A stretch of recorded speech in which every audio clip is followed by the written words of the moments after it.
I guess the idea of playing football professionally, I think there was a massive fantasy behind it. I used to, because I was a Crows fan, I used to run around the backyard taking speckies on mum's pot plants, pretending I was Brett Burton.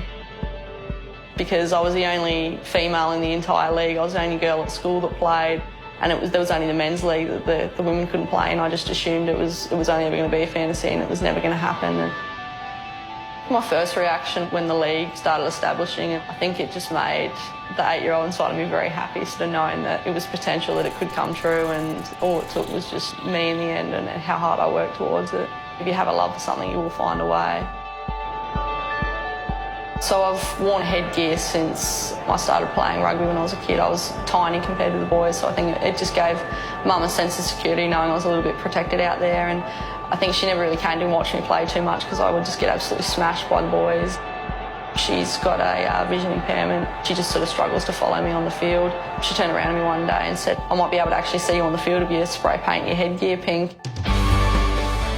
Because I was such a massive tomboy and I hated pink and I hated skirts and all that kind of thing, I refused and refused. And then I saw one in the shops and I bought it as a joke, and I told her, now that I've bought one, you've got to come watch me play.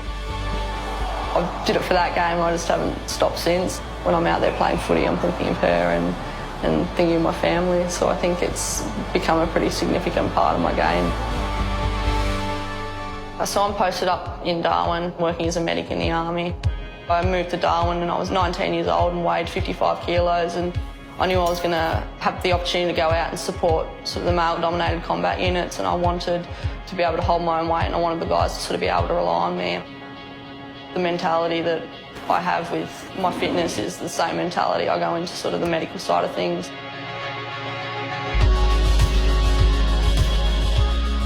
It was important to me to be able to work my way up to their standards that were required of the men, both at work and at football. People trying to compare men's football to women's football is completely useless. They're two totally different sports, and I think people need to appreciate them individually for what they are. And I think the attitude that these women have towards their football is incredible. Knowing that it hasn't come easy for us makes us a lot more willing to work for it and fight for it, as opposed to there's always been that structure for the men. For me, it's not really about proving people wrong. I'd rather go out there and sort of prove myself right and then prove to my family that all the opportunities they gave me and provided me growing up were worth it. I very much struggle with the spotlight of this competition.